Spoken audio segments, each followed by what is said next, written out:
The air between us was heavy before a single word passed. I caught her glance from across the room, and it wasn't casual, it was loaded, almost trembling with something unsaid.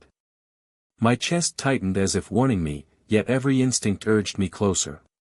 She brushed past me, her shoulder grazing mine, and the world seemed to pause. That brief, accidental touch sent sparks crawling across my skin, leaving me both shaken and achingly aware of the space we shared. There was history here, a tangled thread neither of us could untangle easily. I had never noticed the way her eyes held mine, not really.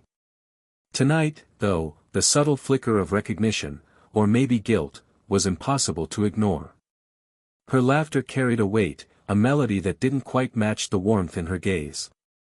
Something in her seemed on the edge, teetering between confession and concealment, daring me to step closer yet warning me away.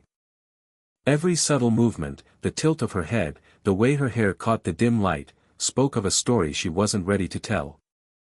And yet, I wanted it. I wanted it all, the mystery, the danger, the tension that danced just under the surface. Then it happened. A glance at her phone, a careless leave of her screen illuminated my curiosity, my eyes caught on the call history. It was supposed to be nothing, routine, forgettable. But it wasn't. It shattered the illusion of simplicity, peeling back layers I didn't even know existed. Faces, names, moments, all hinting at secrets that shouldn't be mine to witness. My heart slammed, caught between shock and an undeniable pull toward her. Questions rose unbidden. Who were these people? Why did the sight unsettle me so? And in that instant, I realized nothing between us would ever feel the same again. I wanted to confront her, to ask, to demand honesty, but my voice faltered. There was something dangerous in the anticipation, a temptation I couldn't resist.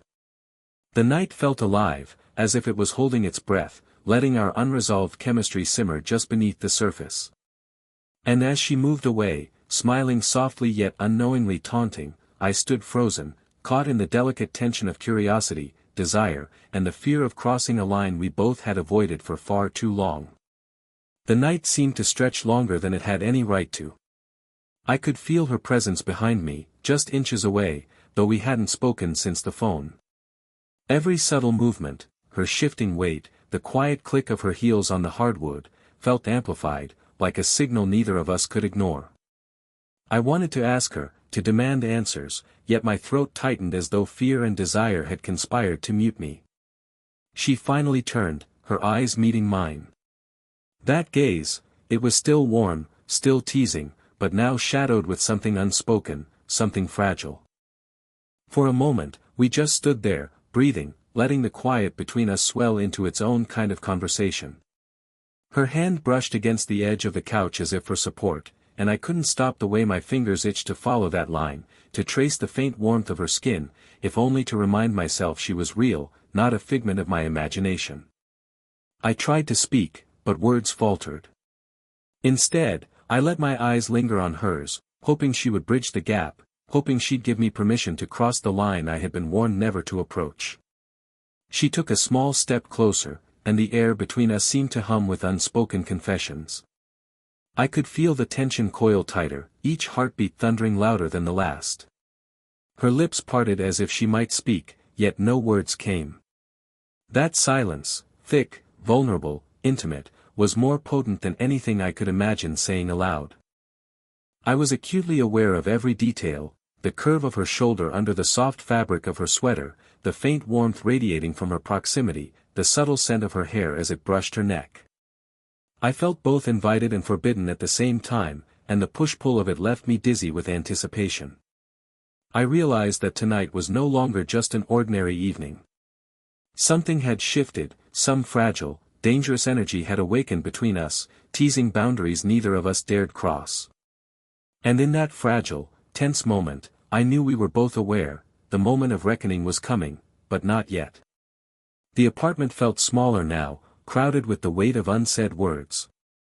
Every glance she threw my way seemed to carry both a confession and a warning, a duality I couldn't unravel. I could feel the pull of her presence like gravity, each step she took closer making it harder to breathe. And yet, there was a wall, invisible but undeniable, keeping us apart, a mixture of fear, pride, and the secrets that neither of us dared to voice. I noticed the way her fingers trembled slightly as she adjusted her sleeve, a small, humanizing gesture that made my chest tighten. I wanted to reach out, to ease the tension, but the thought of crossing that delicate boundary terrified me. And yet, my hand itched to brush hers, to trace the faint warmth of her skin, if only to remind myself she was real, not a figment of my imagination. Her eyes caught mine again, holding mine longer than necessary, searching, questioning, teasing. In a moment of impulse, I leaned slightly closer, my shoulder brushing against hers, an almost touch that sent an electric charge racing up my spine. She stiffened, a breath caught in her throat, and for a second, it felt as if the world had shrunk to the narrow space between us. But then she pulled back, just enough to break the spell, leaving me reeling with the ache of what could have been. Neither of us spoke, but the silence spoke volumes.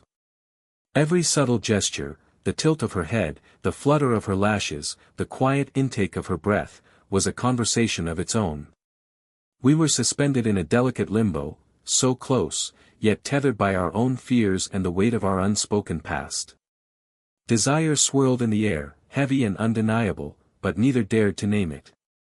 I could sense her inner struggle, mirrored in my own.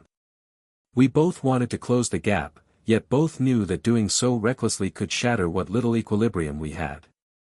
And so we lingered, caught in the ache of longing, letting the tension stretch, thick and heady, as the night wrapped around us.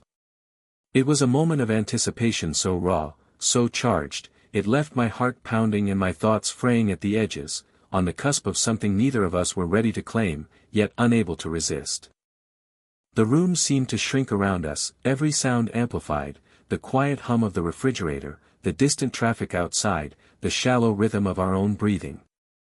I could feel her presence like heat radiating toward me, impossible to ignore, each movement she made sending tremors through my chest. Her gaze lingered, searching, daring, holding 1,000 confessions we were both too stubborn to voice. She stepped closer, just enough that I could feel the faint warmth of her arm brushing against mine. My heart hammered, a frantic rhythm that matched the tension curling in the space between us. Words threatened to escape, confessions clawing their way to the surface, but we both froze, trapped in that electrifying limbo where saying something might break us, or finally set us free. Her lips moved, barely a whisper, something so soft I could almost not hear it, yet it carried the weight of everything unsaid. I leaned closer instinctively, our breaths mingling, but just before anything could fully pass between us, the world seemed to hold its breath.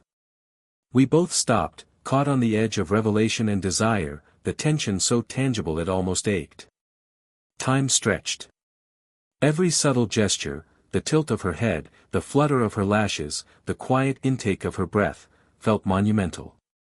I reached a hand, slowly, hesitantly, and let my fingers hover near hers. She didn't pull away, but neither did she close the gap.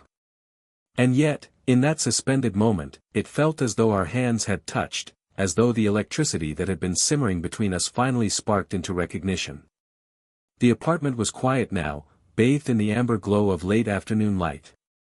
The storm had passed, leaving the world outside washed clean, but inside, a different clarity had taken hold. We sat together on the couch, the tension of the past nights dissolved into a soft, steady warmth. My hand rested lightly over hers, our fingers intertwined, hearts settling into a rhythm neither had expected but both welcomed. She leaned slightly against me, her forehead resting gently against my shoulder. The moment felt suspended in time, like a delicate sigh that refused to leave the room. No words were necessary, the weight of everything unsaid had been replaced with the language of presence, touch, gaze, breath, and the slow beat of two hearts choosing to trust each other. I brushed a strand of hair behind her ear, and the subtle motion carried more intimacy than any confession could. We lingered, letting the simplicity of closeness speak for us. There was no urgency now, only the quiet joy of having crossed the invisible line that had kept us apart, the delicate acknowledgement that connection was sometimes more powerful than desire itself. Even if the world beyond the apartment tried to impose its chaos, we had this, an unspoken understanding, a sanctuary built of shared glances and the soft warmth of being near. And in that, there was peace, a gentle, enduring kind of love that didn't need to scream to be real. The memory of the night before hovered like a soft perfume, thrilling yet tender, a reminder of the paths we had chosen to take together. I rested my forehead against hers in return, and the room felt infinitely lighter. For the first time, we exhaled together, and the quiet, golden afternoon held us as we allowed ourselves to simply be, together, calm and wholly present.